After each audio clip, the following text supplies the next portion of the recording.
Welcome to it, sports fans. CliffCentral Sport back in the mix. What a day. What a day. It's warming up. It's summer now. It's summer. So today in Joburg, or Johannesburg, was 25 degrees centigrade. Absolute belter of a day today. So really, really good. Don't have to wear a tent everywhere I go now. Feeling good about that. Anyway, a different ball game, folks. Today we're talking golf. Just looking at the date there. It's the 5th of August. Can't believe it. Welcome to it. Sports fans, I am not alone. I am with, of course, Woude Muller. Woude, what's happening? Hey, it's nice to be back. It is not warm in Cape Town. I can tell you that much. It is freezing here, but it's good. I had a busy day, crazy day. I looked after a kid today, and that makes you very tired. It's exhausting. Whose kid is that? Not your illegitimate child that popped out of nowhere? No, not that one. It was my brother's child today. Yeah. Good. She's almost two. Good. She's almost two, so she's in that quite difficult, very busy stage of her life. I've got broken things all over my apartment at the moment. So all worth it, though. All worth it. But she's here. Well, Woude, as the old saying goes, rather broken things than a broken heart, huh? Hey, that old saying. Well, good to have you back, Woude. Can't remember the last time my heart was broken. I think I've got like a frozen heart, maybe not a broken heart. But... Oh my goodness gracious! Wow, wow. All right, well there you have it. Many hearts I have broken. That's a different question. Yeah, but my heart's not. That's for a different show. Yeah, that's for a completely different show. Wow. Okay. Every time you're on here, we're getting to know more of you. I can't remember what happened last time, but something got revealed, and now you're an ice queen that breaks people's hearts. So that's cool. Like, I'm not here to judge. We work together. I think you do a great job at what you do. So as long as you're doing that, that's, it's all good. As the kids are saying, you do you. You do you, Woude. The kids these days. I got told that the other day by someone. What, that you do you, or the kids these days? No, you do you. Someone told me that the other day. I'm telling you, I'm grandpa age, but I'm with it. I'm with it, as the kids would say. Well, Woude, good to have you back. Good to have you back. Woude Muller is back. All right, Woude, let's get into it. Folks, as I said, you know what? The biggest relief in the world is just sports coming back. I know there's a lot happening in the world, and my little place where I hide in the world is sport. It wasn't normal. It wasn't okay for me without it. So we're coming back. And the way we're coming back is that the golf majors are back, baby. Let's go. Let's go. And my guy, Tiger Woods, is back. We'll chat a little bit about who do I think is going to win. And then Woude, of course, on Wednesdays, if you see Woude's lovely face on Wednesday, that means she's picking her Springbok team. Today, she picks her number 8. We're getting into the fatties, the big boys, the grunt up front, the big boys that make it happen, laid on the platform for the pretty boys at the back to do the flashy stuff. So she picks the pack from today. She starts at number 8. Cannot wait to hear who Woude thinks is the greatest Springbok number 8 to ever play and win a World Cup title. But we're going to start off, of course, with the golf. I believe they call it golf because it is gentlemen only, ladies forbidden. That has changed. But my goodness, I cannot wait to have this back because I love watching golf. So I got a horror story for everybody. Just before we get into it, all my friends say, "Hey, you're not the best sportsman in the world, but you're not useless. Why don't you play golf?" I said I had a horror story when I was 11. I was offered 1,000 rand to carry my old man's bag around the golf course. Got to the 9th. Left the bag there. I thought, oh my goodness, 1,000 rand. By the way, I'm really old. When I was younger, 1,000 rand, I could have bought a country. I'm pretty sure I could have bought maybe Libya and half of Spain with that amount of money back then. And at the 9th, it was too much for me. When my old man got home, I got the beating of a lifetime. A beating I have still not forgotten today. Bruises, I think, are still on my backside. So me and golf, trauma. But do I love watching it? The answer is yes. This weekend, starting tomorrow, folks, They tee off. I'm going to give you my guys who I think are the top 3, and then I think there's a guy who should always be in there. But let's start off with the top 3. PGA tomorrow is doing all the right thing. PGA Championship 2020. So there's the big 3 for me. I know, if you're European, if you're Spanish, if you're living on the continent, I know you're going to say, John Ram this. I don't have time for it. He was world number 1 for like 15 seconds. Get out of here with that nonsense. John Ram's not winning this, especially with these 3 in it. So these are the odds, right? The favorites. I mean, the guy right now. Everybody was thinking, right, Ricky Fowler, when they all started to kind of come out. There was that, okay, it's over for Tiger. People were putting golf clubs through his golf window. I don't know what was happening there. There's alleged other stuff, But then there was a new breed. Everybody thought Rory's the next guy. Then they thought Ricky Fowler's the next guy. And then it turned out Brooks Koepka was the next guy because he's the guy. Koepka right now is looking phenomenal. Those odds, listen, him and JT. I don't know if anybody watched the tournament in the holidays, by the way, or in the lockdown. Oh, it's the worst stuff I've ever seen. They all call each other like BK and JT, and it sounds ridiculous. They all sound ridiculous. But Justin Thomas, by the way, one of the most boring human beings in the world, the most vanilla human alive. He's more boring than Roger Federer, who's more like the only person more boring than both of them is Pete Sampras. Like, they're just boring. But my God, is he good at golf? My God, is this the world number 1 right now? This is the guy. JT's the guy right now. Brooks, probably more movie star looks. He's got the personality. He's going to be your guy.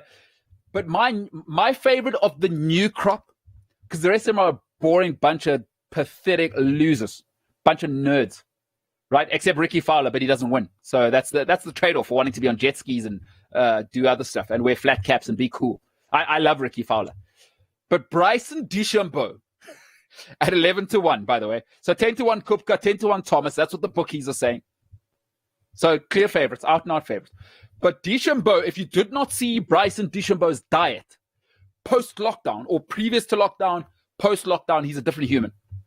He put on about 40 pounds. Well, I don't know what we can call that. That's like 10 kilograms. He put on like 10 kilograms. Any other sport, people are going, oh, 10 kilograms in like, what, in 45 days? Whoa, buddy. He was having 8 protein shakes per day. Bryson DeChambeau. Great thing about this guy. Now golf, stop trying to make this guy seem like a bad boy. Because the cool thing about Bryson DeChambeau is he makes his own clubs, by the way. So when he came in, apparently he's a bit of a douchebag, and I love that about him. He makes his own clubs. Physics was his major. If you've been near a university campus, you know the smartest people on there, anybody who does a physics degree. Anybody who does physics. I used to think failing chemistry for 2 years and eventually finishing made me smart. No, idiot. No, honestly, remedial compared to physics guys. So Bryson DeChambeau, he's smart, he's good looking, and he knows it. And now he's bigger than the Hulk. I hope he bursts the ball. I hope he hits it so hard it shatters, and all the old people on the side, it just goes into one of their cheeks. Nothing too severe. But I hope he actually hits the ball so hard he blows the ball up. Bryson DeChambeau is the third favorite. JT, Koepka, DeChambeau. But I want to kind of show you their records. Let's get into their records a little bit, and let's have a chat about why I think the guy I think who's going to win is the guy. So we're going to have a look at their records overall, and we'll look at what they've done at majors. Koepka, 7 Tour wins, European Tour 6, Japanese Tour 2 victories, Challenge Tour 4. He's got 4 majors. So he's the real deal. Yeah, he's the real deal. You listen, you start to win 2, 3, you're the guy. At 4, you start to talk about Hall of Fame greatness, right? PGA Championship. Now, what he's looking to do is he's looking to be the first man since Ben Hogan, right? 2018, 2019 to three-peat at the PGA. That'll be special. Tough to back against him. Brooks Koepka. JT, I mean, he's just been phenomenal for the last 2-3 years, hasn't he? World number 1 at the moment. 13 PGA Tour wins, 3 European Tour, 2 Asian Tour, 1 Korn Ferry Tour, and he's won a single major, the PGA 2017, before Kupka came through and said, hey, this is mine, get out. In fact, get out. I'm going to redecorate your bathroom, change the carpeting. This is my house now. This is PGA is my house now. The previous one, JT. So it'll be interesting to see these young Americans go at it. And the cool thing about these new kids, by the way, is they'll go at each other. Because there was a time where it was a bunch of losers, a bunch of geeks, like Rory and all those guys. Boring, trying to be gentlemen. Get out of here with that nonsense. These new guys will go at it. I mean, you saw Brooks Koepka, he was sort of trolling DeChambeau. If you haven't seen DeChambeau's meltdown after the show, go and look at Bryson DeChambeau anthill. Oh, my goodness. Oh, the meltdown of the century. Anyway, let's get back to the records. DeChambeau, what's he looking like? What's he done? Why do I think he's the guy? PGA Tours 6. European Tour 1. Corn Ferry Tour 1 victory on that tour. The best he's ever done in a major, tied 15th, 2016. That's when he was playing with those long iron shafts that he designed himself. Physics guy, don't worry about it. Hey, you guys, Nike, all of you guys that have spent $400 billion on designing golf stuff, get out of here. I'm a physics guy. I'll do it myself. You got to love the douchebaggery. You got to support DeChambeau just for the douchebaggery. And now he's the size of the Hulk. He's bigger than The Rock right now. Put on 40 pounds in a holiday. So for me, of these three, it's Brooks. Koepka's the guy. He's the guy. Cool-headed. He's shown you not once, not twice, not 3 times. Every time I'm in a spot, I'm the guy. He's the guy right now. Forget about Rory. Forget about these other guys. Koepka's the guy. So I said Koepka is the guy to watch this weekend. But there's a guy who should always be in. If he's playing in a major, he should always be in it. There's a guy who had a golf cup put through his window because of alleged sort of actions with a couple of ladies on the side. Maybe they were just friends. Maybe he was praying with those other ladies. Nobody's ever considered this. Nobody ever considers that he may have been a pastor. Nobody considers this. Ladies and gentlemen, the greatest of all time, Tiger Woods for me. This man, at every time you're playing for the real stuff, put him on the list. 22-1, right? The results are 22-1. I want to read you some of these numbers. PGA Tour, tied first all time, 82 wins. European Tour, 41 wins. He's third all time. So on 2 tours, he's in the top 3. It's ridiculous. It's ridiculous. 2 tours, the 2 strongest tours, he's in the top 3, most wins. Japanese Golf Tour, 3. Asian Tour, 2. PGA Australia. Now, remember, it's important to note that Australasia, the Australian Open was the last time before when he started praying with the ladies on the side there. That was the last time he won in Australia. 3. Others, I mean, that's like probably winning everything. He's so competitive. He probably played his wife and he counts that in those other tours. But here's what's incredible. Of all the guys around at the moment, he's got more majors than all of them combined. 15. What's he chasing? 18. PGA Championship, 99. 2000, defended it. 06, 07, defended it. So Koepka's trying to do something not even Tiger's done. The three-peat. But if this guy's in the field, listen, there's no greater figure in the history of sport. I don't care who you are, where you live. There has never been a guy like this who gets fanfare. If you've seen Tiger on a Sunday, that red shirt as he strides down the field, golf crowds are meant to be civilized. They turn into barbarians. When this guy, he's the most electrifying figure. And I've looked at the ESPN numbers over the last 20 years when Tiger wasn't there and Tiger was there. Tiger moves the needle by somewhere between 250 and 300% is the average for the event. That's what you're talking about, an enigma here. You're not talking about a sportsman. You're talking about something we'll never see again. I'm happy to say that. You will never see Tiger Woods again. Tiger from 97 till 2007, you'll never see that again. You'll never see a force of nature like that. And as we know, he had to have a dark side to be that unhinged. Allegedly, because I think he was praying with those ladies. Tiger Woods, the greatest thing to ever be. And my goodness, PGA, thank you so much for bringing sport back. I cannot wait. Please note, from Thursday evening until Sunday evening, I am out of commission. Don't phone me. Don't text me. If you're dying, good luck. Die there where you are. I'll see you on Monday. It's a major. I'm all in. I am all in. Ladies and gentlemen, sports is rolling back. Let's go. Sport is rolling back. Let's go. PGA Championship, Koepka, Woods, DeChambeau, the ones to watch. JT, most boring man alive, but my goodness, can he swing a club? If you're dying this weekend, try not to die between Thursday and Sunday night because I'm unavailable. My phone's off. I'm sorry. I'm all in on the golf. Ladies and gentlemen, I cannot wait to welcome back to the sports world. Let's get going. Let's get going. Speaking of greatness, we do have the great Woude Muller who's back with us, and she's going to tell us who is the greatest number 8 to ever don the Springbok jersey. She's coming up in the Skip Pass. Can't believe it is Wednesday again, and I have to pick another player from my respective World Cup wins. Time just flies by. You would think actually in lockdown the time would go by a lot slower, but anyway, here we are again. So I think today we're probably not picking the best 8 that has ever worn the Springbok jersey, purely because that 8 never played in a World Cup, and we'll talk about him just now.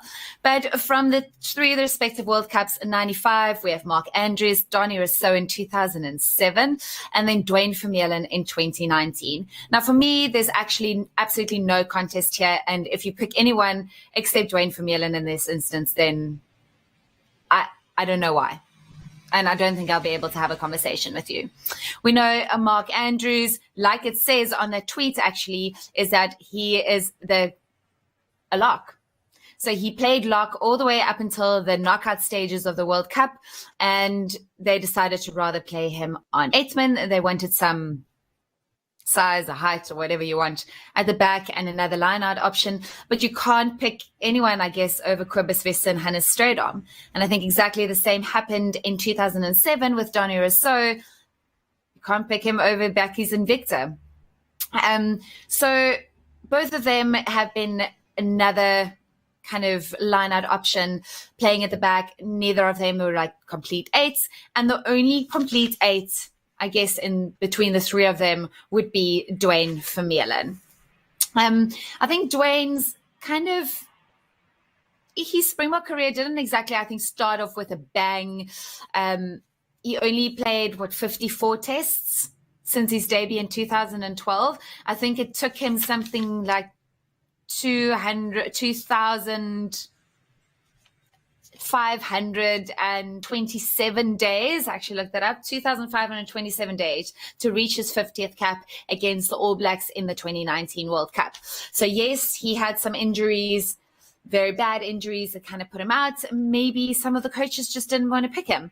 Maybe he was a late bloomer. I don't know. But I think he had the best performance of his career in 2019 World Cup final. So his performance in the 2019 World Cup, I think, definitely puts him over all the others. That's where you can probably make the call that he is the best number 8 that's ever worn the Springbok jersey. He was solid as the main receiver of the restarts. He sucked in more defenders with his strong carries. He tackled well, he carried well, and he was great at the breakdowns. I don't think you really needed anything more from him just yet. So he definitely saved his best performance for last, winning the man of the match in the final of the 2019 World Cup against England. And I will never forget his tackle that he made on Billy Vunipola, because Billy Vunipola is not a small man. Billy Vunipola is not a bad number 8. So the fact that he did that was pretty impressive. So you can call him the Rock, you can call him Thor, you can call him whatever you want him to call him. But between the 3 of them, it's him. I've never personally been a massive fan of him, and maybe it's a bit of a steam train. He took a long time to really get going. In the World Cup, can't take it away from him. He was brilliant. If you look at his stats from the World Cup, and this is just the 2019 World Cup, 37 runs, 140 meters, 80% tackle success, and that is I got off the World Cup website. I think on Rugby Pass, it's actually 94%. So I'm not sure who to believe. Either way, he made a lot of his tackles and 5 defenders beaten. A lot of those are obviously in the World Cup final, which was even better. But yeah, for me, that's him. I don't know. Mbolelo, can you disagree with any of that? Yeah, I think he's probably the best of the lot. You probably have to say Mark Andrews is the best rugby player, but I think Dwayne's out of probably got the number 8. combination of. Yeah, I'd probably still take Mark Andrews because I prefer a classic 8. But yeah, I guess. I mean, who was the other one? Donny Rosso, huh? Donny Rosso, yeah. He did have Although a try-saving tackle in the quarterfinal against England. So he did have that. He was great on defense. He was a great line-out option. I'm not saying that they were bad players whatsoever. I'm just saying for a number 8, they weren't exactly complete number 8s. They didn't exactly play in that position. So you can't exactly expect them to do what Dwayne did in a World Cup, because that's not really where they played. Dwayne has played on 8, and that's where it's been good. So from that point of view, I would say probably one of the best could be Gary Teichmann. Loved him as a player. No. Oh, no. And I thought you were going to say, I thought you were going to say something else Gary Teichmann, no. Oh, hit a ruck, Gary. Oh, no. I loved him as a player, but maybe I loved him as a captain. No, but he was brilliant for me. No, and he's, by the way, a Hilton guy, so no. I should defend him. But Hilton bloke, no, Woude, I have to stop you there. No. Him and Skinstad have never hit a ruck in their lives. No, Woude, stop. My other option was going to be Pierre Spies, but those are probably better 8s for me than what we've had in a World Cup final. Yeah. So I think Pierre Spies obviously. Oh my Lord! I liked him, and he had a great record. Yes, he's never seen a ruck in his life. He's a third. Oh my goodness, Woude! Oh my goodness!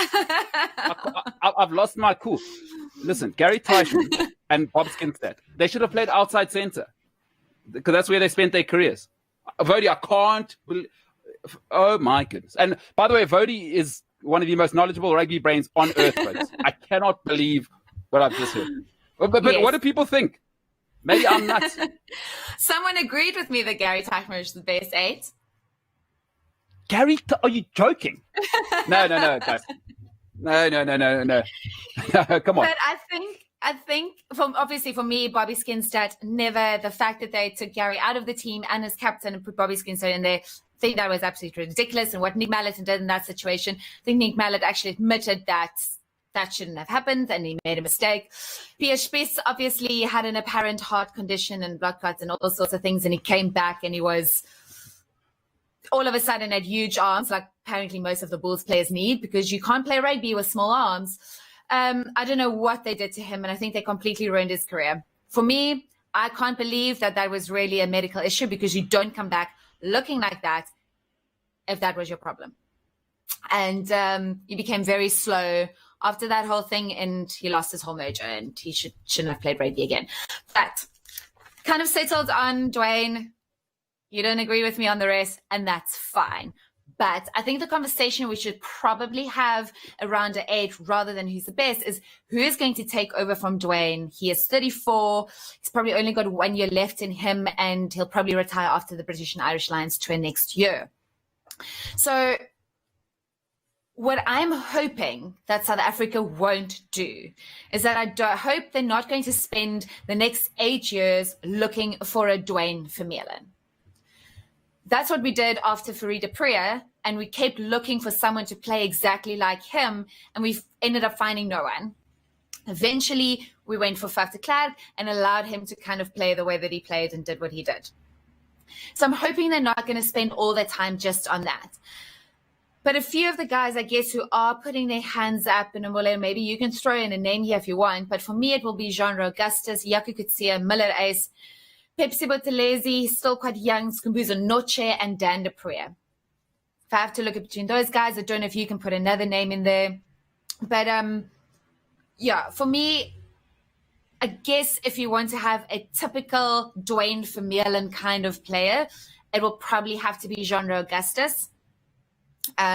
He's big, he's physical, I think he weighs 116, he's 187. So I think they're probably going to look for him.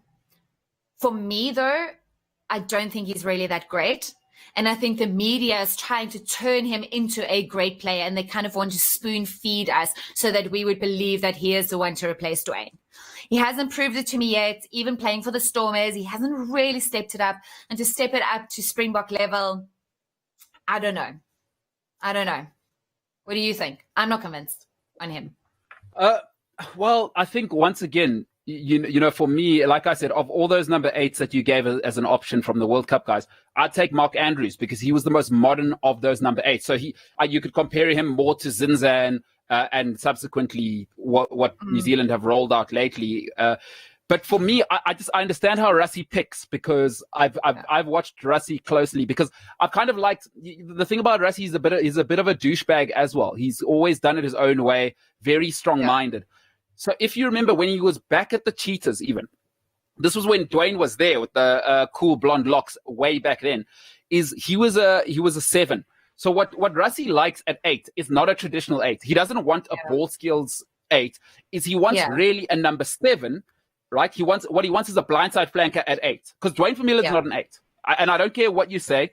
He does nothing that a classical textbook. If you watch Kieran Reid in terms of how he supports 15 links forward and back line, that's not what Dwayne does. He's more of a 7. If you look at his work rate in terms of being the first ball carrier, and you look at the amount of hits he makes in protecting the fly off, that's more of a 6 role on the cover defense as well. So. For me, I'd probably have to say at the Augustus, I would probably go with Augustus over Sikhumbuzo Noche, purely because I think Rassie's going to be around for a while.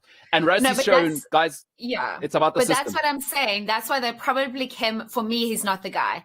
My 2 options would be Sikhumbuzo Noche and Dan de Preer. I know you're not a big Dan de Preer fan, but he has been playing really well at Sales Sharks and in the Premier League, Premiership there. So, I mean, just in his time there, he's 80 runs, 164 meters made, 137 tackles, 39 line-out wins, 7 steals. He's tackled 95% tackle rate. So he's also a big guy. He's 196 and he weighs 112. So he's a big guy, but he's also pretty dynamic. So that's the kind of 8 that I like. Sikhumbuzo Noche, exactly the same when he was playing for the Sharks just before COVID in those few games that they've played. 64 runs, 259 run meters, 50 out of 52 tackles, 4 line-out wins, 22 defenders beaten. For me, I would go for Noche over Dan de Preer at this stage, probably because he's still playing in South Africa and he's really been proving how he's playing. Dan de Preer still kind of needs to prove himself to me. I think he was playing well when he played for the Sharks. He is playing well for Sales Sharks. So those would be my 2 options. And if I look at what New Zealand's doing and in their Super Rugby Aotearoa at the moment, they've got really dynamic 8s, which I love. I love watching them. And if I have to pick one, I would pick a player like that. But like you said, and we know this is true, what Rassie wants will be Augustus. I just don't think he hasn't really, he hasn't played with like enough oomph for me to like want to back him. Kind of like looks like he's just there. So listen, you put the Springbok guys around him, you see a different rugby player. I think we've seen that even with Peter Seftotoy, like, hey, you're not bad at the Stormers. And then you come to the World Cup. Oh, my God, what is going on there when you got the beast in front of you and these types of guys? So, who knows? It's an interesting one. Yeah, so that would be an interesting. For me, I would go for Dan de Preer or Sikhumbuzo Noche. I know you don't like him, but those are the kind of guys that I personally like. I think they play extremely good rugby. Yeah, you know my thoughts on Northern Hemisphere rugby. Yeah, you could let my grandmother play up there. Listen. He could be player of the Northern Hemisphere forever.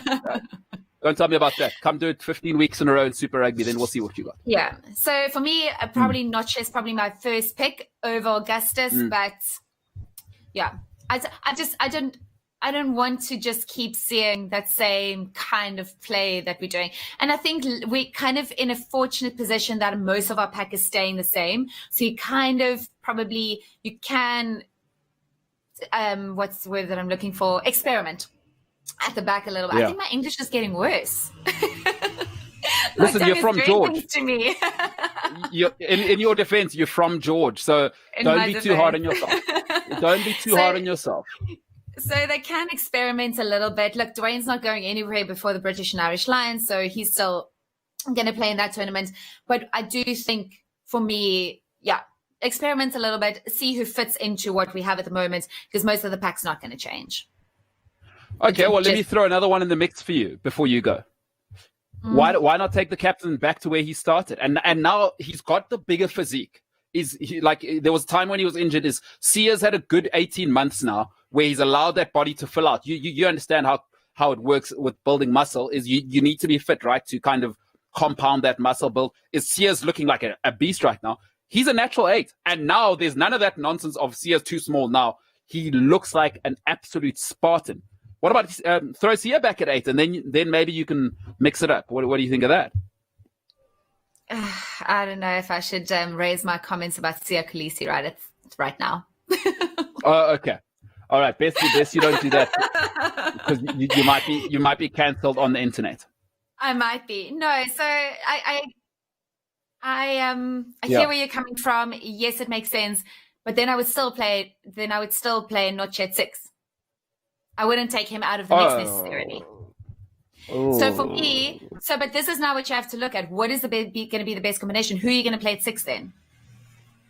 Well, you know my opinion is that the best flank in South Africa is currently he just re-signed at the Bulls. You know my opinion. The best loose forward, the best loose forward in South Africa currently plays for the Bulls. He's just re-signed, but I don't think he's going to get a nod. I think, but listen, we don't have a problem in the loosies. My God, I've always said South Africa. Thank goodness for Zulu, Venda, and Afrikaans people. Born while meat was cheap. Is these guys come ready out of the box, 6'3". 115 kilograms off the farm, and you know that farm strength, like Peter Steftestoy, Skulk Burger. Listen, there's no gym for that. There's no gym for oaks that come out looking. There's no gym for oaks that come out looking like that, and that kind of strength, and that kind of hard headed. You don't.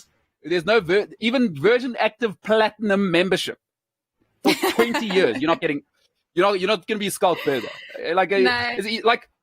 I'm pretty sure I've told you the story. When I met Skulk Burger, is him and his father they have muscles packed on top of muscles, right? On top, 3-layered. It's a duplex of muscle. So it's great that we have this argument, right? Is we've got so much depth. That's one place where we never really have a problem, is it, Vody? Yeah. No, we don't. We definitely don't, and it's incredible, and I love it. I love that we can have these arguments around that, and it's exactly the same argument they're having in New Zealand at the moment. Who are you going to pick as your loose forwards? So it seems like that's the one position where most countries actually don't have an issue. So the big guys with the natural build. We also know New Zealand, that doesn't happen in the gym. That happens off that Maori blood and turns them into quite big guys. So for me, I don't know. I would rather keep Sia on 6. Should Sia be in the team is the question that I would ask. But if you have to choose, keep him on 6, play someone else on 8. Yeah. Yeah. Noche, I'm afraid it's not going to work. It's just not going to work. He can't. A bit of a revolving door. He falls off too many tackles. Test rugby. I love Noche. He made 50 out of 52 tackles before COVID. Don't tell me he falls off tackles. I saw him get bounced by a scrum half in one of the games. I have to remember who the guy was. I love Noche. But you're also thinking when he played for the Stormers. So remember, at the Stormers, he didn't get that much game time, so he wasn't that good. The moment that he moved to the Sharks, and I guess just under the right management, he's really blossomed. And John Dobson admitted to the fact that they maybe made a mistake to let him go. For me personally, I think Noche made the best decision to leave, to go to the Sharks, and he's really turned into a great player there. So again, it just shows you right coaching and right management can turn a player into something great. So yeah, I like him. Well said. I hope he's gonna get a nod. Well said. Yeah. Yeah. All right, Davodi, before you go, let's take some questions. David, do we have one or two questions before we get to our fabulous guest? All right. Yes, sensitivity. Augustus Oberhai, that is coming from a Stormers fan. So Senzo agreeing with Vody. Yeah, that but Augustus that's what I said. I think the media, they obviously, I don't know if they pick players in South Africa that they feel the media needs to feed to the public how amazing they are and keep talking about him so that we start believing it. But for me, he hasn't stepped it up for me. He's not my pick. Yeah, I don't really. I feel bad for not having to include him in the discussion. Maybe as he gets older, maybe he needs to do that Yeah. Yeah. Maybe he's the guy. To be clear, I don't know. Not me. Yeah. To be clear, I'm saying it now. I love him. So so remember this, folks. Write it down. Woude Muller, the rugby expert, said she's out on him. I said in. I love him. No. What? I'd love to know what people think. Let's do a straight poll. what I did say. We're going to do a poll. Let's get it straight what I did say. I said I'm out on him, but he's probably going to be the one that gets picked. All right. You know what? We're going to do a poll. Yeah. We're going to put a poll below this episode. Who's right, Woude or me? Because I say yes, Augustus. She says no. Let's see what the Springboks say. I'd love to know what the fans think. Woude, so you're all out. Woude, here's an interesting one. Dogos on my jersey is saying you can play Kwagga Smith at 6 on the open side as a starter. That's an interesting one. Yeah, I guess you can. For me, it would be better than Sia, but no. Yes, you can. I just don't think he's never, and again, I don't know if it's not proper coaching, if it's not proper management or what it is. He's just never really stepped it up. I think he's probably for me better off the bench in those last 20 minutes when he can bring that impact. I think if he has to rein himself to be able to play 60 minutes or 65 minutes, you're not going to get the same out of him. Rather give him the 20 minutes or the 15 minutes at the end where he can just go absolutely crazy and be Neanderthal kind of nonsense that you want to see from him. I think that's better than trying to rein him in and being more conservative, because as your starting player, you have to be a little bit more conservative. So for me, I don't think I would start him at 6. Cool. Doggos was saying Warren Whiteley versus Dwayne Vermeulen. I'll go first here, Woude. It's Warren Whiteley all day for me. But unfortunately, just like Luke Watson, he's not made for the SA system, because Warren's looking to put people into space. If you look at what the Sharks are now, the Lions 3 years ago were essentially what the Sharks are now, right? Is put people into space. And that's why Elton was amazing, because Elton is the best distributing 10 in this country, and it's not close. He plays flat, he plays on the advantage line, and he's happy to put his center here, off the shoulder. Warren Whiteley is very much that. Whiteley, I would compare to Ardie Savea.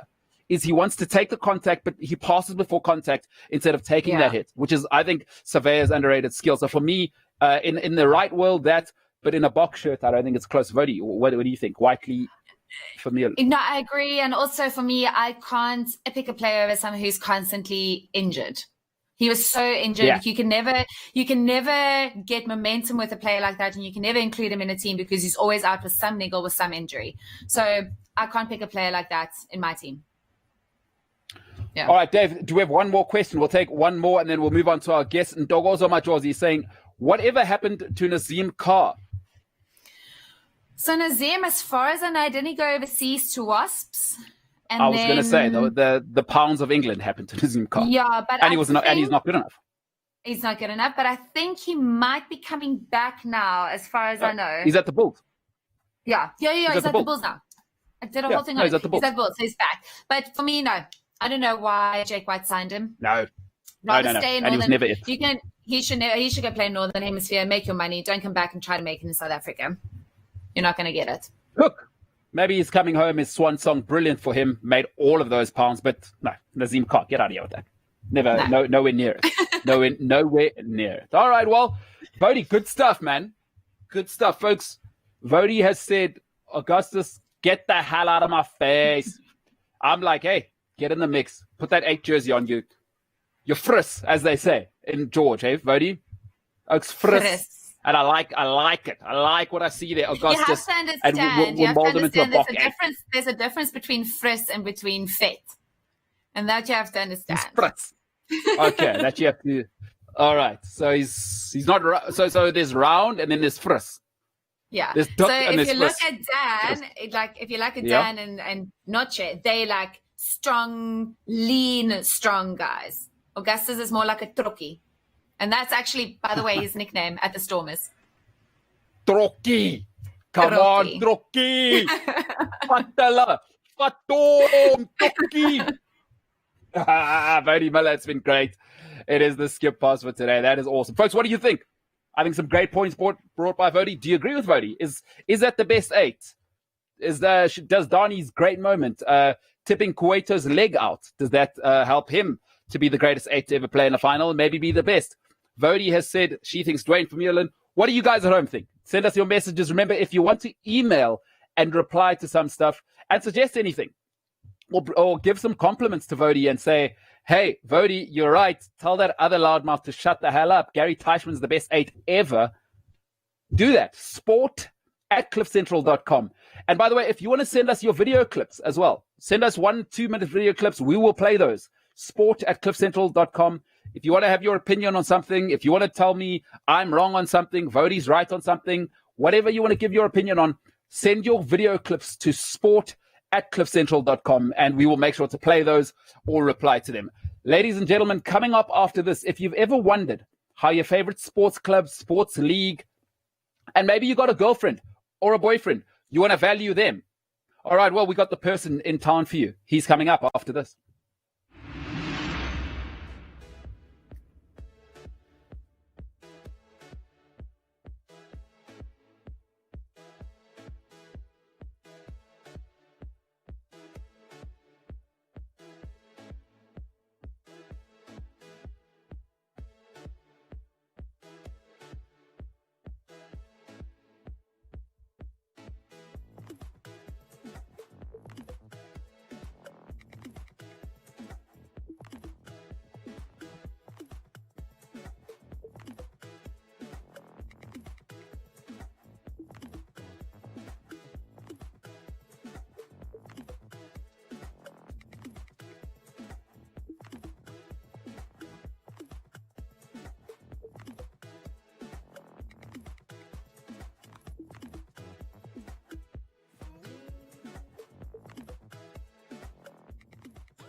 Welcome back, sports fans. We got a great guest. Listen, that was an awesome skip pass, one of my favorite of all times. Vody really laying it down there. But we're going to have one of my favorite guests of all time. I listened to a podcast of his about a year ago, and lo and behold, one of our listeners on Cliff Central happens to be his colleague. Incredible story. Sends me a message. I go, are you kidding me? Do we want to have these guys on? Absolutely. So before we talk about what he does, ladies and gentlemen, let me give our guest an introduction, as we do here. Ladies and gentlemen, coming out of the Midlands of Durban, he is now living in the United Kingdom. He'll count the beans. He'll make sure you know what it's worth. Ladies and gentlemen, from the third greatest school in the valley, that is the Natal Midlands. Ladies and gentlemen, introducing Bean Counter, and now mega counter of all things sport and much wider, the king of value, the king of sports value. Ladies and gentlemen, Michael House is proud.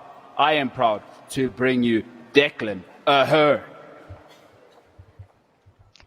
Thanks, Mvulelo. I've got to correct you there, though. You know, it's Kersney. I'm going to take you up on that, Michael House. Michael House, Kersney. Hold on.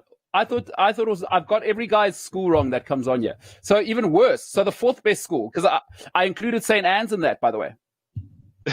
Well, that's fair enough. It's a great school. Great to have you on here. How you doing? Yeah, very well, thank you. How are you? No, I couldn't. My brother, I could not be better. I'm living well. It's nearly, it's summertime, and the annual report 2020 is out. So I'm feeling good about that as a sportsman. So all is good, man. The golf's back tomorrow. I was just saying in my segment, if people are going to die in my life, they need to die either tonight or Monday morning, because I'm out of commission from tomorrow. The golf's on. I'm out of commission. Yeah, fair enough. Who are you backing? Who are you backing in the golf? Well, I don't really know. To be honest, I'm not much of a golfman myself, I must be honest. Unbelievable. But obviously, you got to back Tiger all the time. Let's go. Kersney for the Kersney. Hey, you ever see Brad Barrett around those parts? I've seen him a couple of times. He's got a great little coffee business at the moment, Tiki Tonga Coffee.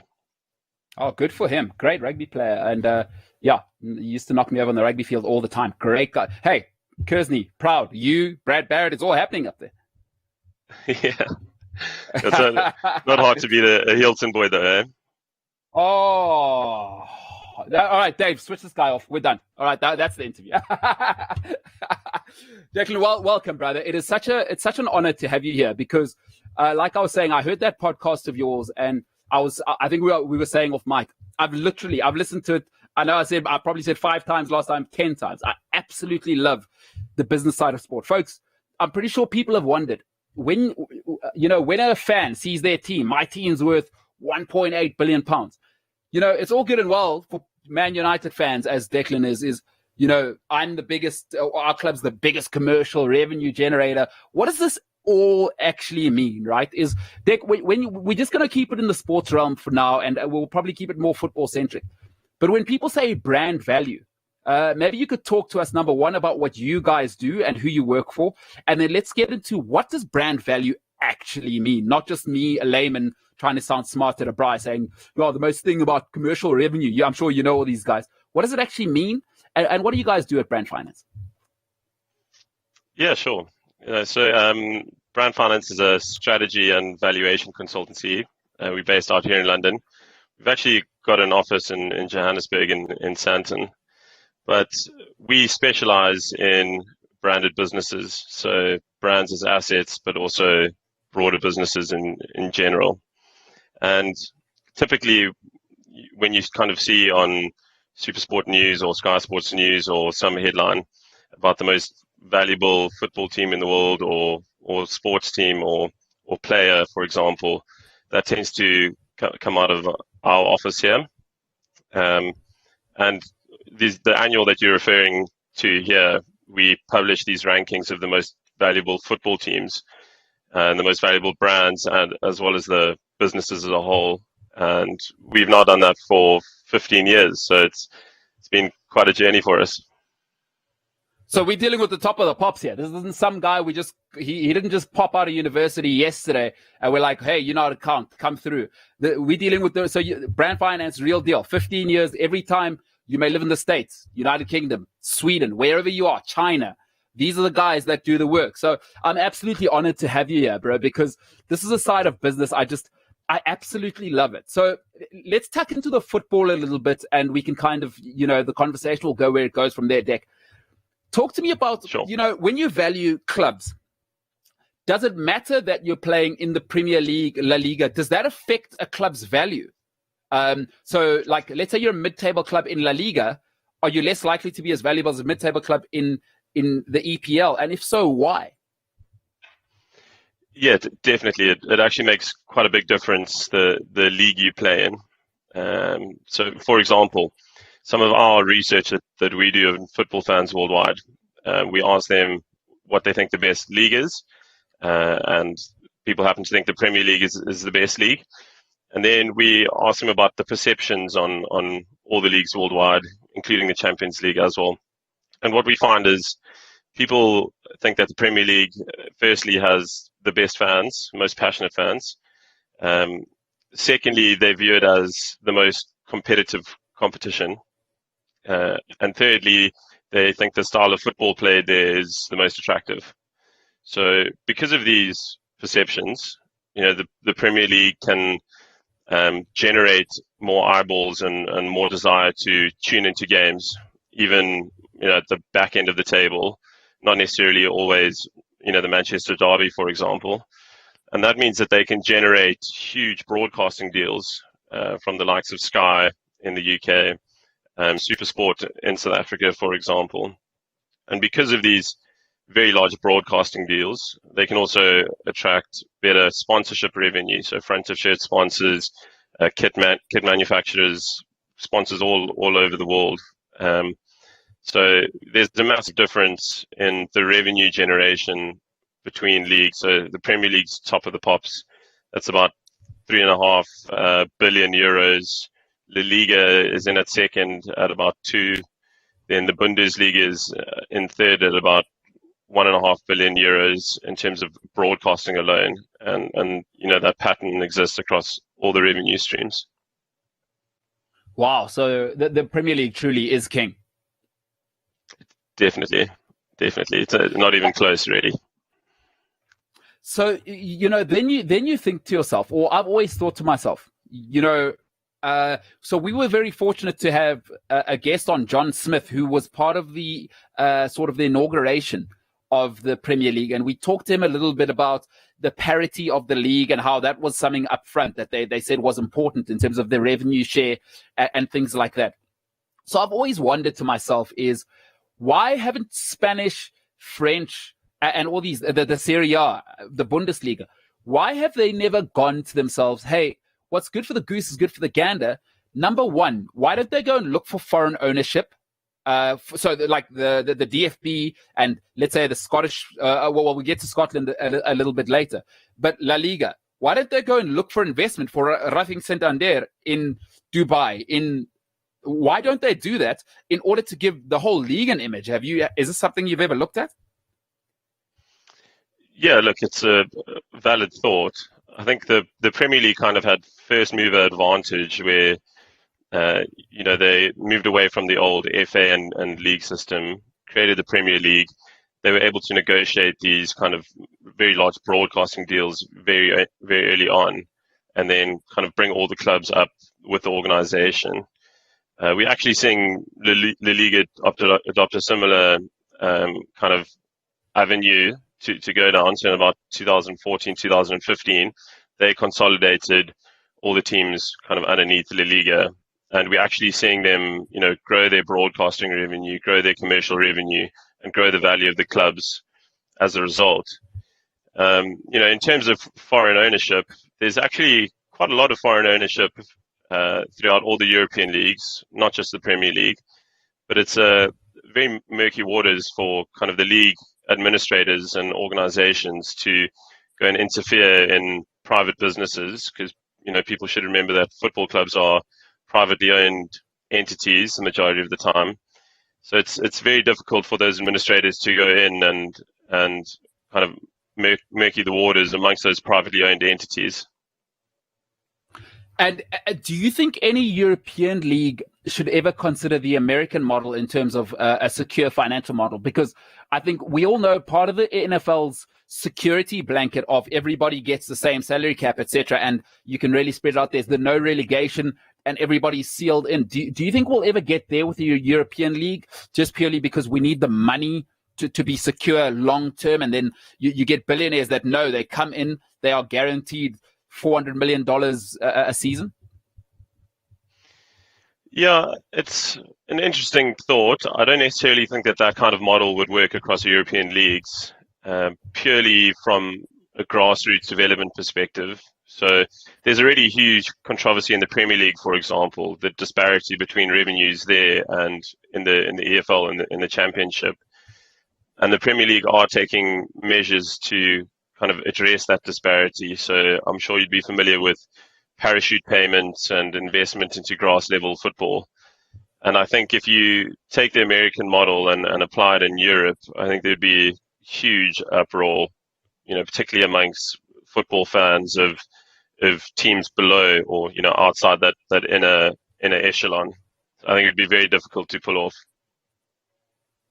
Yeah, I think it's just I've been thinking of other ways for other leagues. I think the Premier League, they've hit the jackpot, right? And they're just getting started. My gosh, I was listening to, I think it was actually the same podcast you were on, the Tifo guys. By the way, if you haven't seen Tifo football, they're great. I would punt them all the time. Go and check them out. Go and check out Declan's previous podcast on there. Absolutely brilliant. But I remember them talking about the Premier League exploring its own over-the-top concept, which is now cut out everybody. Do you think, what does that do for revenues? Because then we really start to get to a different echelon, don't we? Yeah, I mean, again, I think because everything is so rooted, particularly in the English game, it's very set in their ways, and there's so many stakeholders to think of. It would be extremely difficult to shake things up from an English football perspective. I agree with you that some of the other European leagues need to take measures further to try and close that gap to the Premier League, for example. And, they are trying to take these steps to increase the appeal of the league, make it more competitive, improve broadcasting deals, secure commercial income for all the clubs. But what we're actually seeing, in some of the leagues, like the French league, for example, PSG have won the seven out of 8 League One titles. Bundesliga, Bayern Munich are completely dominant there. And a lot of that reason is because the revenue share within those leagues is a lot more disproportionate than in the Premier League. All the revenues, or broadcasting revenues at least, are distributed evenly in the Premier League. And that helps you create a more competitive environment. And according to our research, a competitive environment is what attracts fans, which is what attracts broadcasters, what attracts commercial sponsors. So, the other leagues, in my mind, that should be the first step that they should do. Make the payments, broadcasting payments, far more equal across the leagues. Oh, I absolutely love that. One of my favorite sports owners in the world, Jerry Jones, he has so many classic sayings, right? He said the greatness of our league is that parity is king. And I think he's echoing your great words there. So, yeah, they'll find a way to make it work. Now, let's get to what you're the king of, right? You're head of sports services at Brand Finance. And I think that's such an awesome thing, kind of having a look at what you guys do. So when we say Man United are the most valuable club in the world, let's dive maybe one level deeper. What are you looking at Man United that makes them so valuable? So it's Madrid and Barca, yes, but let's look at United. They've generally been the vehicle that most of us know as this is the most valuable football club in the world. What are the characteristics that you guys look for, and where does the analytics lead you? Yeah, sure. So if we're talking about from a brand perspective, and we do a lot of different valuations. Primarily, we value the brand. So that's kind of this transferable asset, the trademarks, the associated IP. And essentially, we are looking at 4 different steps in that process. So the first is you have to try and assess how strong the brand is relative to its competitors. And that we do using a balanced scorecard. So we have about 60 metrics, and that ranges from everything from squad investment to fan perceptions to effectiveness of stadiums to trophies won to FIFA fair play scores. We really cover all our bases. And what that then tells you is what drives fans to Man United versus other clubs, for example. We then take a look at the 3 revenue streams prevalent in football. So the first is match day income, and that's typically just ticket sales. And obviously, you're limited in how much match day income you can earn just by the size of your stadium and the amount you charge in ticket sales. The bigger clubs obviously charge higher prices, have bigger stadiums, and also have much bigger, merchandise stores that they sell merchandise through on the day of a game. The second revenue stream is broadcasting. So that's, these huge domestic and international broadcasting deals to televise Premier League games, Champions League games, FA Cup games. And, in the UK, at least, it's far more competitive in terms of the amount of broadcasting companies that exist, which drives up the price, which obviously benefits Premier League clubs. And then the third revenue stream is commercial revenue, and that's where the likes of Manchester United just knock it out the park. Their deal with Adidas annually is, I think, 75 million. They've got a very big deal with Chevrolet as their front of shirt sponsor, and they've got commercial partners in every corner of the globe. Even if you don't see it on your TV, there's billboards, from America to Thailand. Just huge amounts of commercial partners for Manchester United. So what we then do is noodles. Exactly, noodles. They do absolutely everything. I'm surprised all the players have time to train because they're always in photo shoots or doing some kind of plug. Well, some might say most Man United players, it makes sense now with the performance over the last 8 years. Fair enough. But yeah, so then once we've got all those figures, we take a view and try and forecast some of these revenues. And we do that just by assessing if there's any stadium expansions and plans, looking at on-field performance, any kind of impending commercial deal results. and we just use a typical financial model to discount those revenues, and that's what we call kind of the brand value or the business value. And so what becomes interesting to me about brands and their value, having read some of the report, of course, guys can purchase it, but we'll put it in the description exactly where you can purchase it. In fact, it's already in the description if you want to go and look at this year's a preview at this year's report. And how much is the full report? I think it's actually quite expensive in rands. Kind of you forget the pound to rand conversion, but it's about 1,000 rand for like this big annual that you can order a hardback.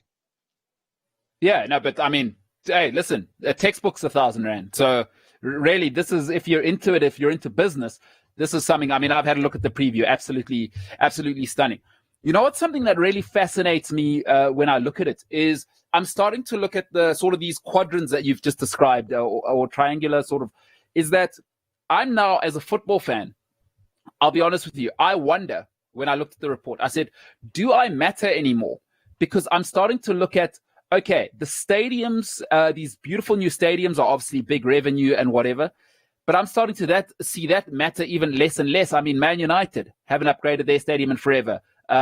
Liverpool, their stadium's it's a dump. It's a Chelsea, it's a dump, but they're in the top 10 in the world because of the TV money. Now, as a fan, should I be worried that I'm mattering less and less, or does my pound or rand or yen still matter to football clubs? And do I still matter as a football club, or is it just about television money? And I know this might be an ugly question to ask, and it might be brutal, but are fans mattering less and less? Is the TV money now so great as an income that, hey, whether you come to the stadium or not, we'll be okay? Yeah, look, it's a valid question, and I think we need to distinguish between, fans that either live close enough to the stadium or willing to travel to the stadium on a match day, and those fans that are, global and kind of don't have the luxury of seeing their team play live.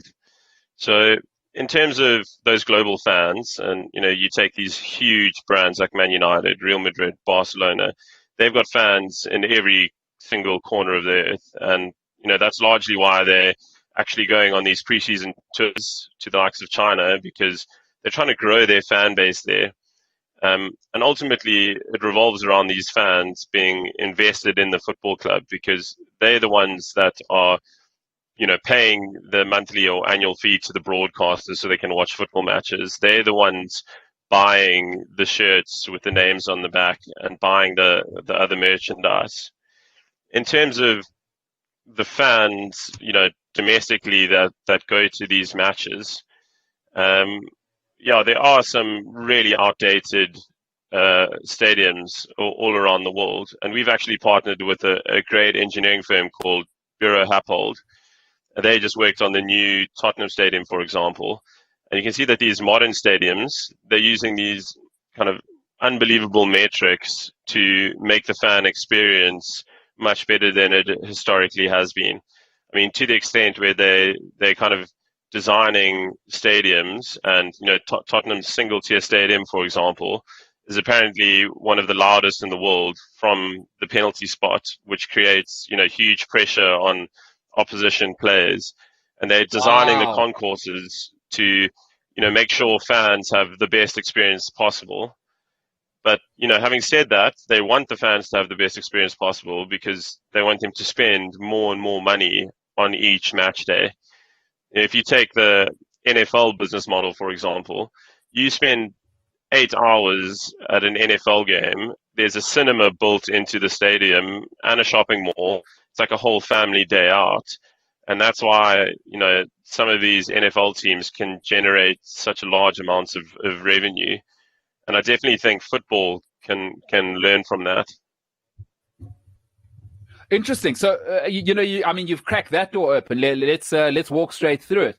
I love the NFL. I absolutely love the NFL. Minnesota Vikings fan, had the pleasure of watching them play live. Quite an experience. But one of the older, more run-down stadiums, but absolutely classic. Once the horn gets going up there, it is so cold, by the way. Twin City, so cold.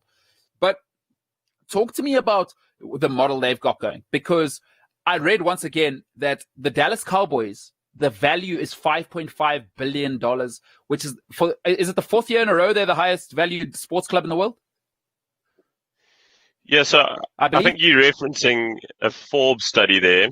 They value the Dallas Cowboys as the most valuable kind of sports entity in the world. Just to kind of put a comparison on, so what they're talking about is the actual business. So, if the owner came and bought the business, we say Real Madrid is the most valuable football team in the world, and that's at about $4.5 billion dollars for comparison. And it largely comes down to, two factors. So first is revenue generation. So the Cowboys, I think top of mind, they're nearly $1 billion in revenue a year, about 950 million. Real Madrid are below that, probably at around 800 million. And then the second element is the profitability. So as far as I know, the Dallas Cowboys are just unbelievably profitable. They've got huge broadcasting deals in America, kind of ridiculous commercial sponsorships. But, what I would say is that that's kind of got limited room to grow, just because of the appeal of the NFL worldwide versus the appeal of football, for example, infinitely more popular. Yeah. And then talk to me, and now you've just spoken about something beautiful, is the room for growth. Because as much as Jerry and the boys are where they are, is the Premier League, I feel like, hasn't even really touched Asia and America. I mean, look how powerful America's consumer market is they can turn a sport, 32 teams, and they don't play it anywhere else in the world. But my God, they can do the pageantry. So when you talk about brand value, is it important for brands to go and be popular in America? Or now, is it good enough to be global and win in England and think you're going to take over in China and America? Do you guys kind of take that into account? Is how much work are Man United? How much work are Chelsea doing? How much work are Arsenal doing in the Far East in America to become more popular? Is that part of the metric? Because I've always been interested in that. Yeah, it's definitely, we take it into account. So our research at the moment covers England, Spain, Italy, France, Germany, as well as the US and China, being those identified key emerging football markets. In terms of, people who identify themselves as football fans, our Chinese respondents actually identify more as football fans than in the UK. So, that market is unbelievably important for European football clubs, but equally so the US market. And, I mentioned earlier, there's a whole range of teams that in one preseason tour, they're flying from China to the US to Southeast Asia.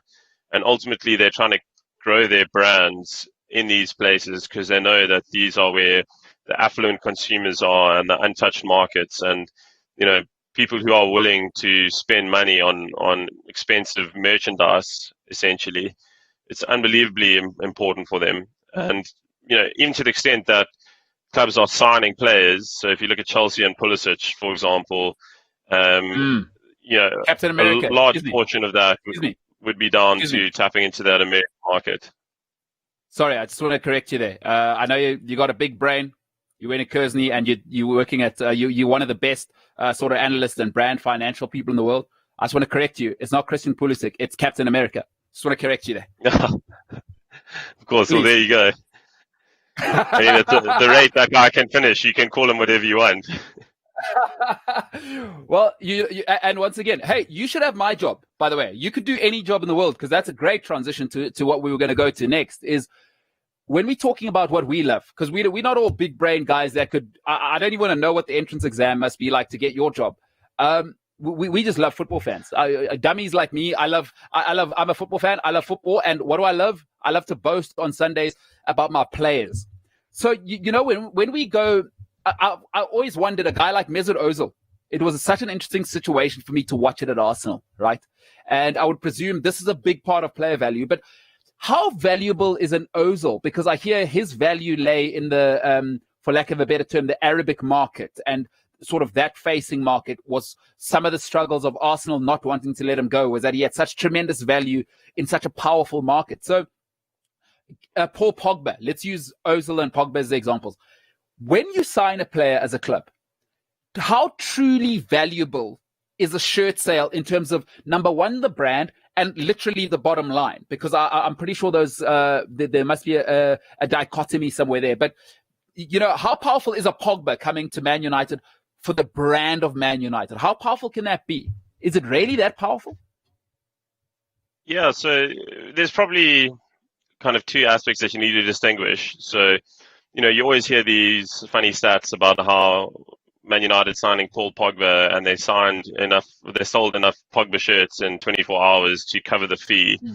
That's not really how it works. So how it would actually work is that Adidas pay Manchester United 75 million a year, essentially to use their brand on an Adidas shirt. So, you know, Man United takes 75 million each year, and that's fixed. And then they'll take a proportion of shirt sales above a certain amount.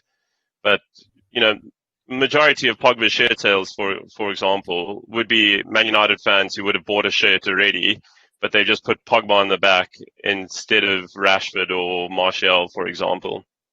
So the much bigger kind of aspect where players come into it is, firstly, according to our research, we know that having star players is an important part of fans being attracted to a club.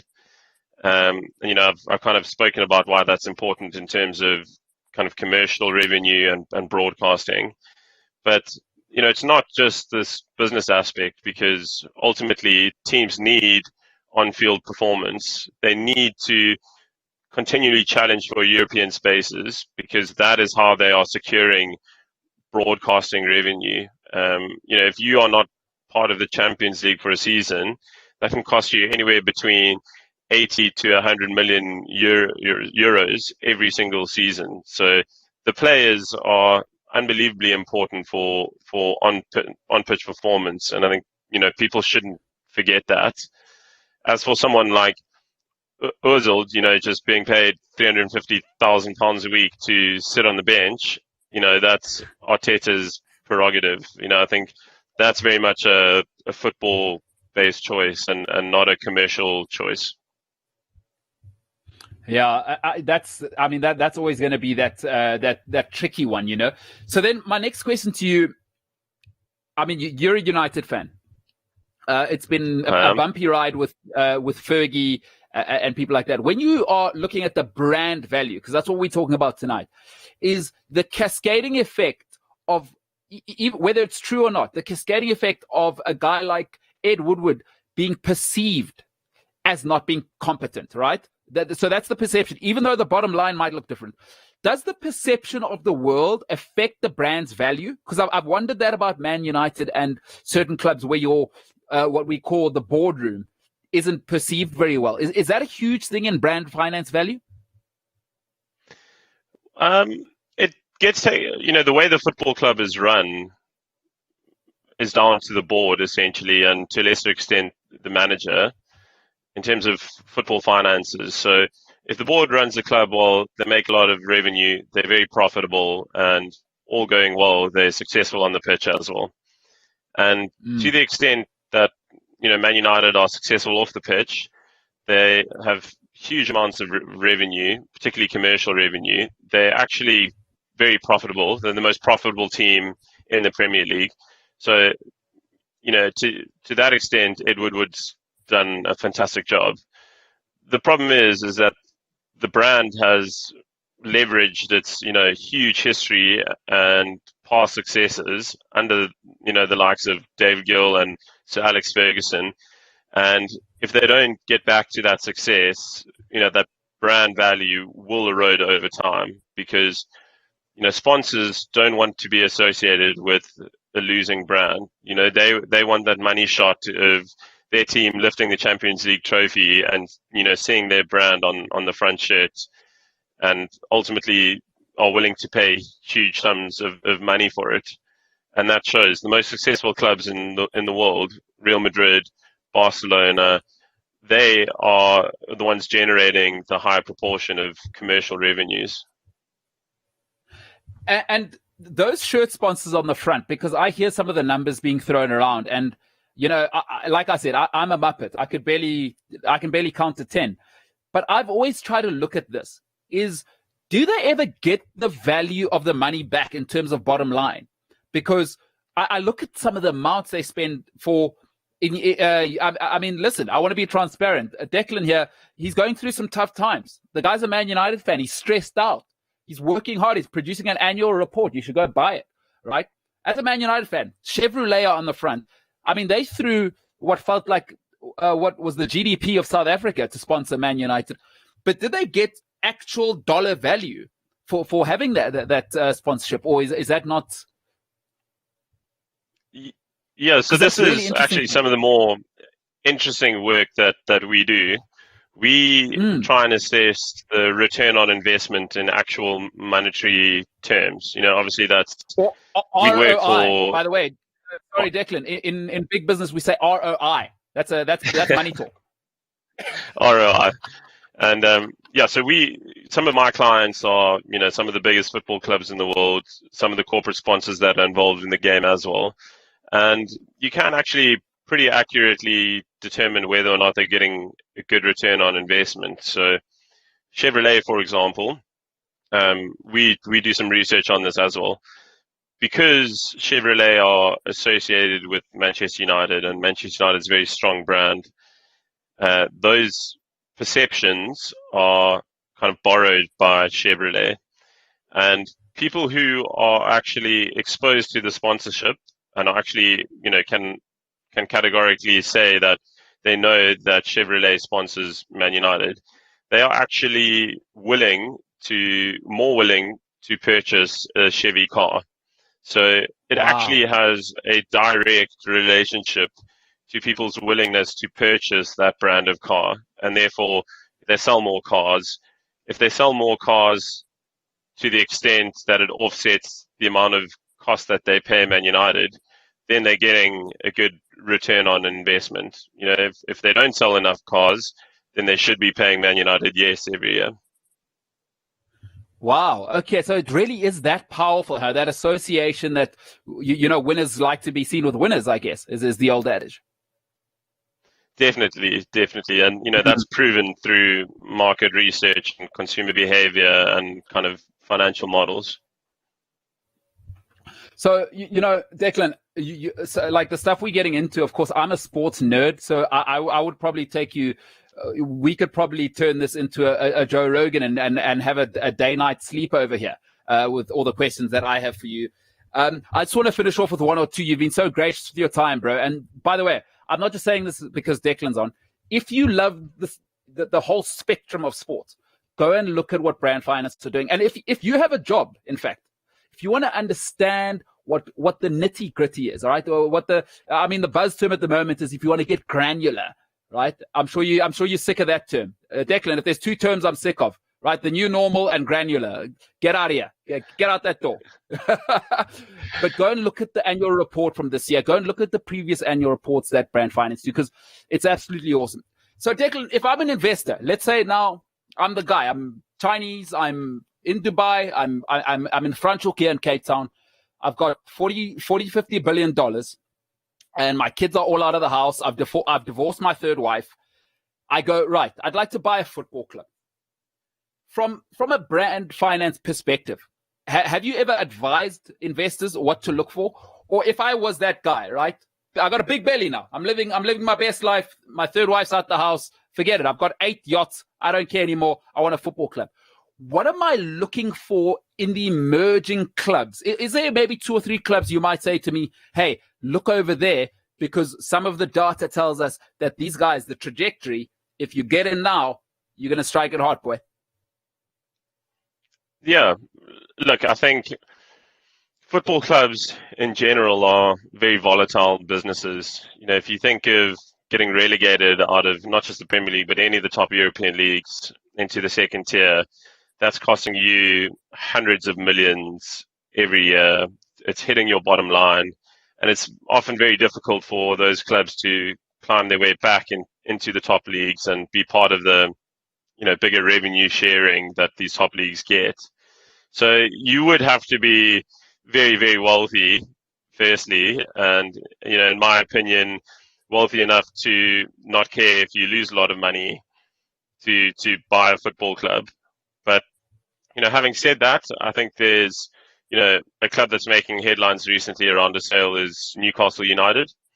They kind of received Mike Ashley, the owner. He got an offer from. What happened there? Tell us everything. I'm pretty sure you know. Let's do it. Sorry to interrupt you. Let's do it. What on earth happened there with this Mike Ashley guy?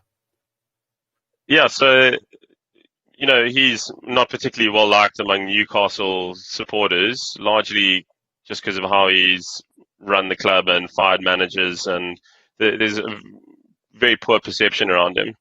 But if you actually look at the Newcastle's financials, so last year they made 190 million euros in revenue, and they turned that into 56 million euros of profit. That puts them sixth in the Premier League. So they're the sixth most profitable club in the Premier League, despite the fact that, they got relegated a couple of seasons ago, yo-yoed back up, yo-yoed back down. They've got kind of a very strong history as a football club, a huge fan base, a very strong brand. So, in my mind, would be a great football club to buy. The problem is that the offer for the club that Mike Ashley turned down placed the value at about between 330 million euros and 400 million euros. And we actually value a Newcastle United at about 450 million. So, in our view, the offer that he got was too low and probably right to turn it down. Peanuts.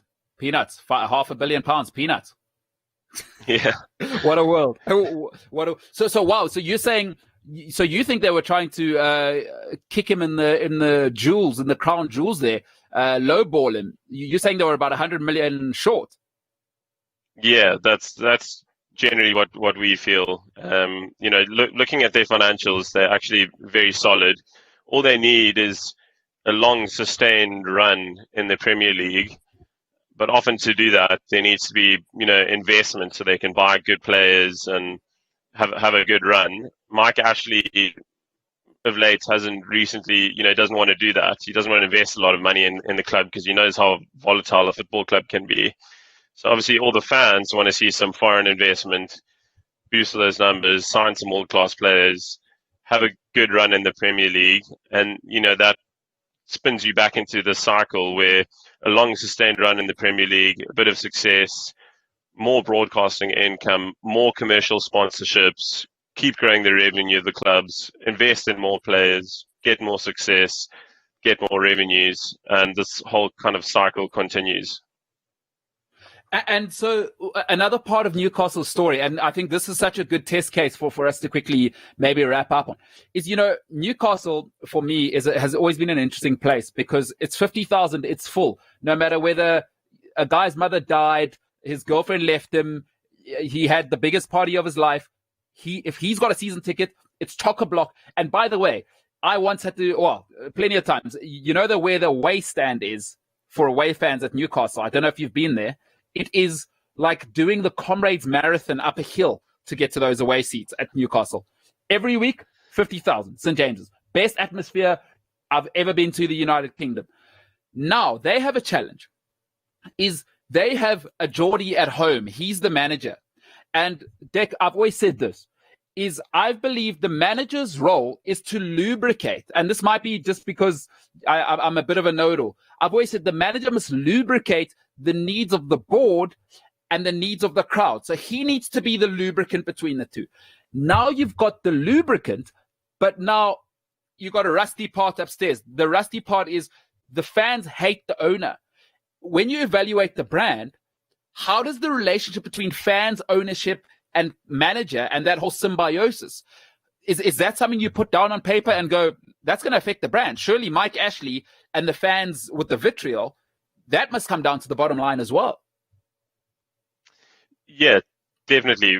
We don't explicitly take that into the account, but it is implicitly taken account of because, the more issues there are between the manager and the owners and the fans, the more likely that is to impact two things, on-field performance and then the club's ability to generate revenues and profits, which again, jumps into that cycle again to hurt on-field performance. I'd agree with your sentiments around a manager. They're almost dealers in kind of hope and the exact opposite of discord, but that can be quite difficult if the manager and the owners kind of aren't on the same page. And we're seeing that a lot in football, where some owners are just completely ruthless. The manager gets a season, half a season. I mean, Watford, they went through 4 managers in one season, which is completely ridiculous.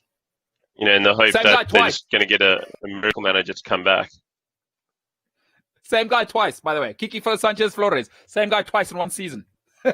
Yeah, it's completely unbelievable. Oh, it's an absolute mess. Declan, you've been incredible, my brother. You know what? I actually forgot to ask you this a little bit earlier. Let's finish off with this.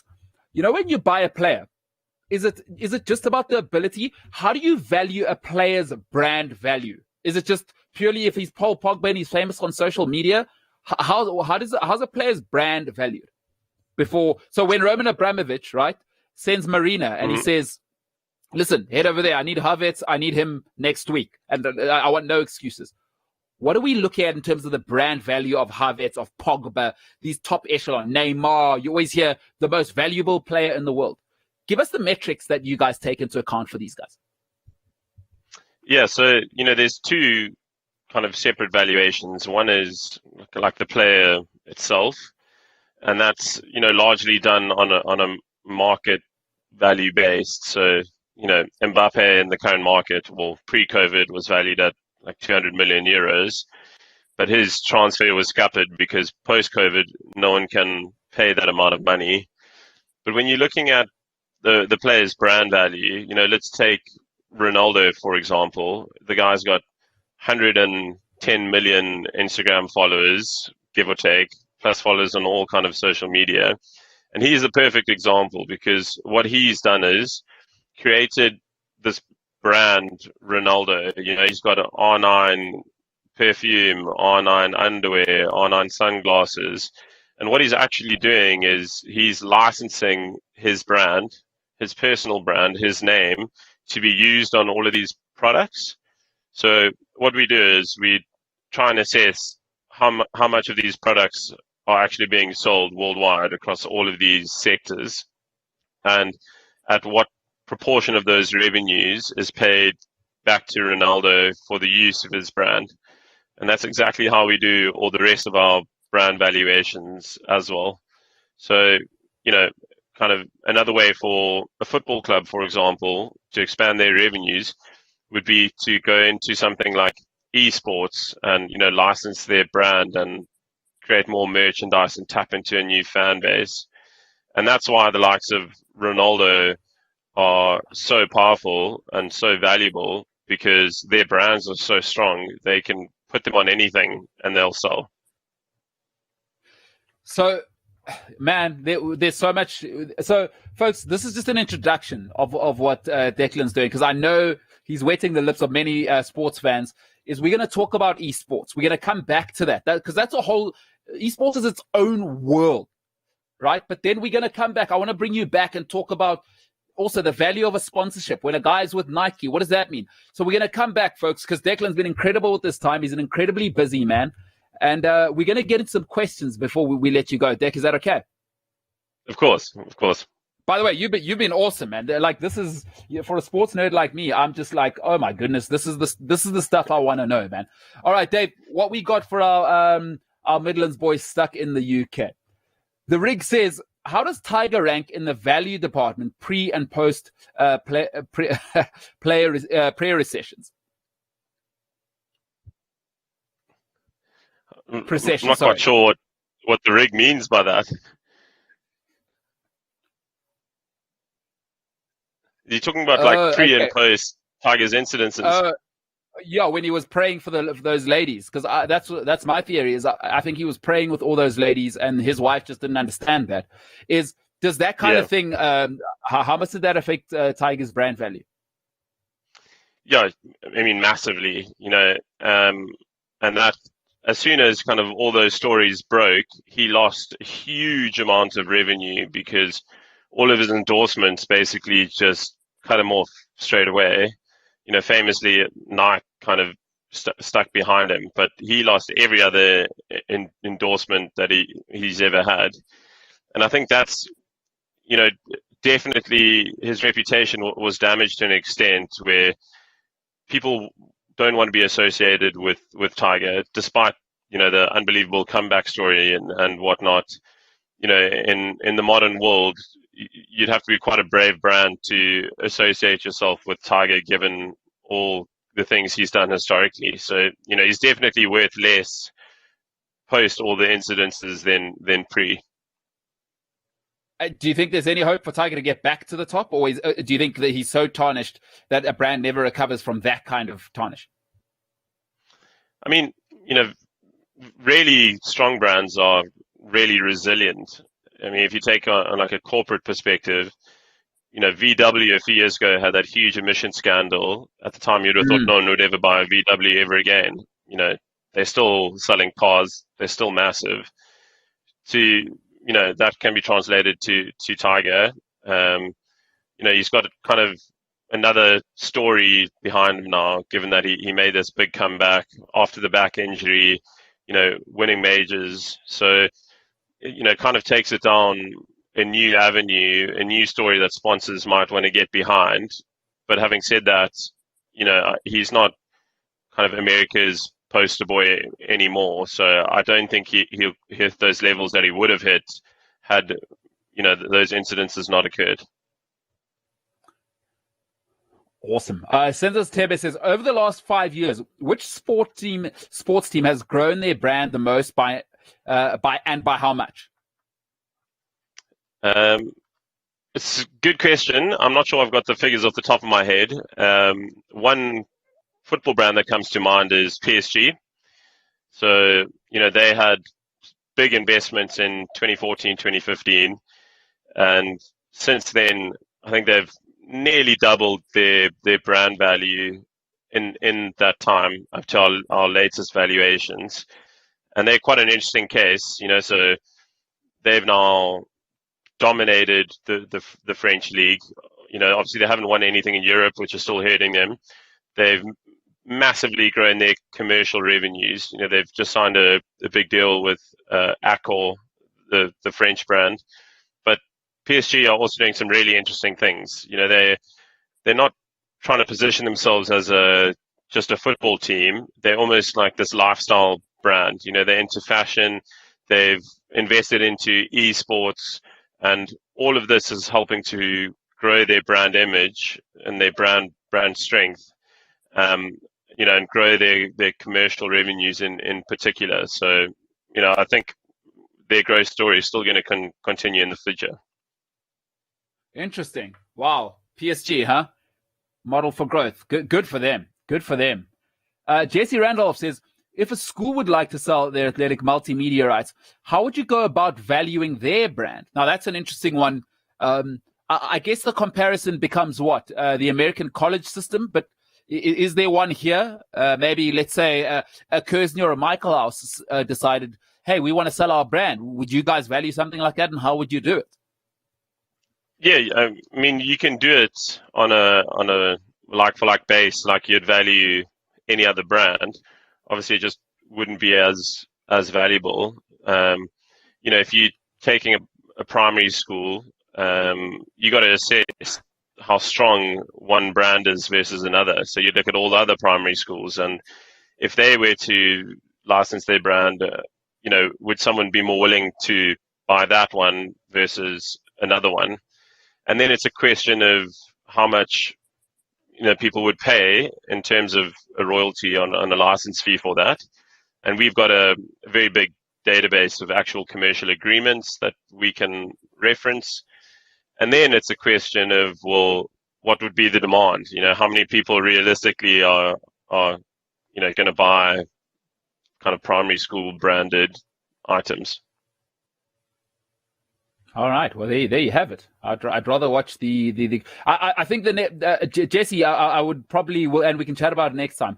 The model to look at is the American football schools, right? Is that they are, if you want to see schools that have put a value to themselves, is you look at the colleges. That is, the SEC this year, they're talking about, we're going to keep playing.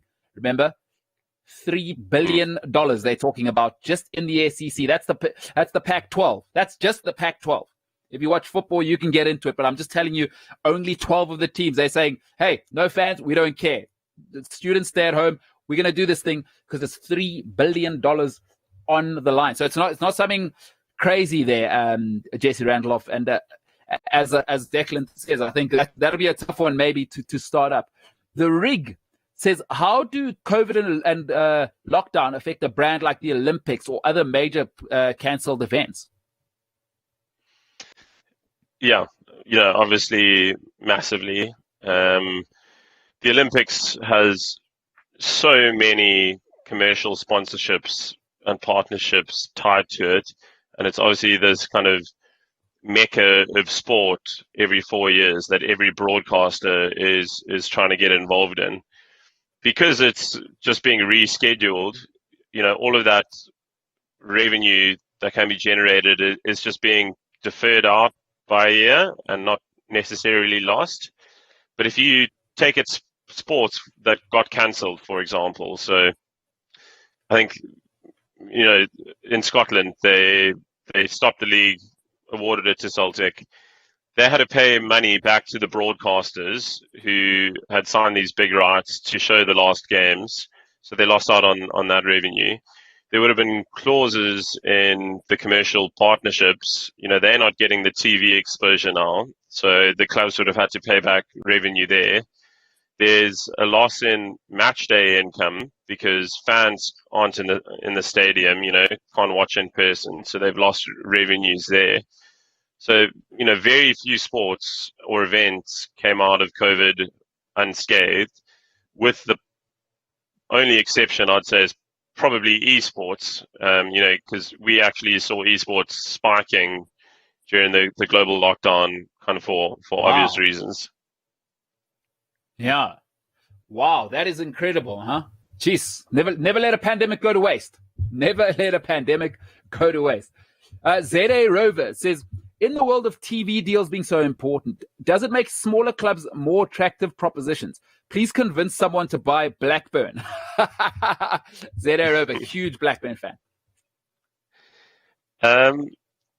Look, it's pretty dependent on what league you play in. So, we mentioned earlier in the Premier League, for example, what they do is negotiate this €3.5 billion euro deal with Sky and a couple of other companies that show a few games here. And they then divide that pretty equally amongst all the Premier League clubs.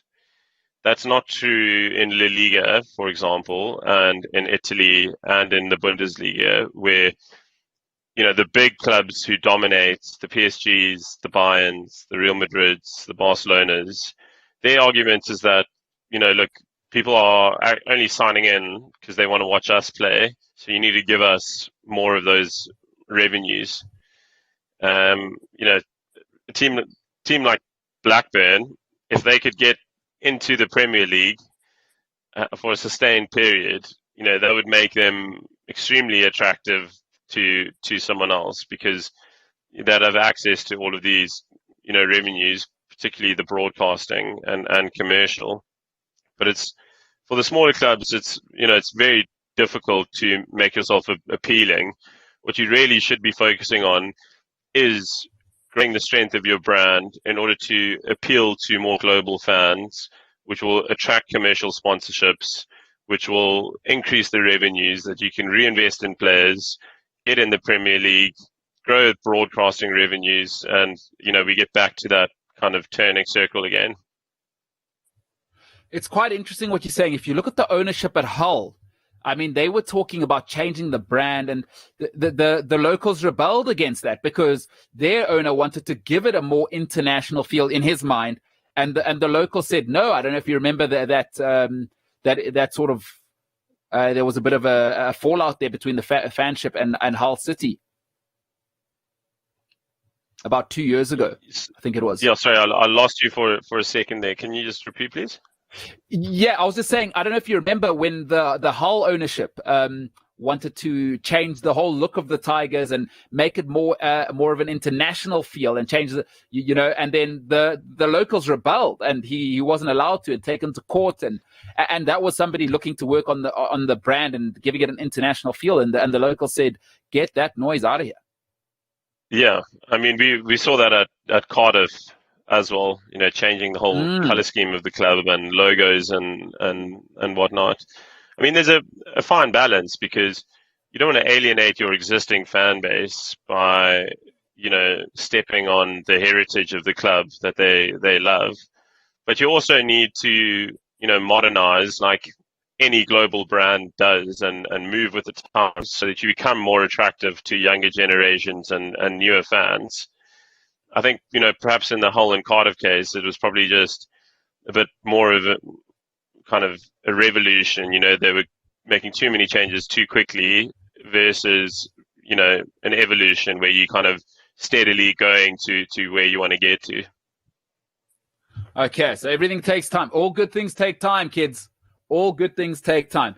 So the rig is saying it's obvious, right? It's obvious. A different ball game will soon overtake Nike as a brand. I think that's pretty clear. Hey, Declan, we've got everything in place. We've got good ownership. We've got a good location. We've got good fans like you coming in. Yeah, great guests. Yeah, that's what I mean. We set for the top here. Yeah. No, 100%. I'll do a good deal for you to value your brand. Love it. We get the best in, you go to the top. Patience. You get guys with great beards, great hair. South African. Hey, by the way, Declan, great job not losing the South African accent and living in England for 5 years. Great job. Solid job. Yeah, thanks. Just want to say that. I'm quite proud of that. Very proud of that. Quality. Keeping it real. I love that. I guess living in Fulham, though, you might as well be living in Maritzburg. Hey, Declan, you've been incredible with your time, bro. This will be the last one, and I'll let you get out of here. You've had a murderous day because you were on the show earlier. You guys had an awesome webinar earlier. You're with us. So I want to thank you for having that staying power, brother. Zico Dweza will be the last one. How valuable is the IPL, and will we ever reach those heights in local competition? I think that's a great question to end off on. Yeah, so funnily enough, we value the IPL and all the IPL teams. You can actually look at the reports on our websites. On our website. I can't remember the figure off the top of my head, but it's in the billions. The IPL is unbelievably valuable. And, I think domestically, South African sports and franchises can learn a lot from that model. The IPL, obviously they benefit from the huge fan avidity amongst Indian cricket fans, and that helps them get, investment from owners, sign with commercial sponsors, sign big broadcasting deals, and they've made it a spectacle, I think it's a model to look at, but difficult to implement in a South African context, where it's Indian cricket fans are probably the most passionate sports fans anywhere in the world. Wow. So there's no shame in losing out to the IPL. No shame at all. That is a different world, India. Wow, thank you so. Hey, Declan, we're gonna have you back on, bro, because some of the stuff you're dropping is just absolute gold, and I can't wait to bring you back. We'll chat a little bit more about esports and the different sectors of sport that you guys do brand finance for. So what we'll do is we'll put the IPL article. I'll drop you a message if you can just if I can't find it, we'll put it in the description as well, folks. So if you want to see that valuation, but otherwise I think it's a great website they got. So it's pretty what we call the UX By the way, Declan, not sure if you know that term, user experience. I thought I want to try and impress you because you're a big brain guy. I like to try and impress the smart people that come on the show. Hashtag UX. ROI. Hey, ROI, money talk. This guy here, ladies and gentlemen, it has been an absolute pleasure. Declan Ahern, thank you so much, brother. Thanks, Woude. Thanks for having me. You're a legend. An absolute pleasure. Folks, that is how it's done at the top end. And it won't be the last time you will see that man's face because there is so much more to explore. It's now the transfer window. I know people, as a football fan, I'm going to be going, what? He's not worth that. There's no way Ben Chilwell's worth £70 million. Yeah, but I don't have a big brain that went to Kersney, got all my sort of qualifications, and I got a job at the biggest sort of consulting firm, valuation consulting firm in the world. Brand Finance, go and check them out. Everything you want to see will be in the description. And folks, that's what we aim to do. We literally want to bring you world-class guests with world-class information. That's the first of many. And for tonight, ladies and gentlemen, this has been a different ballgame.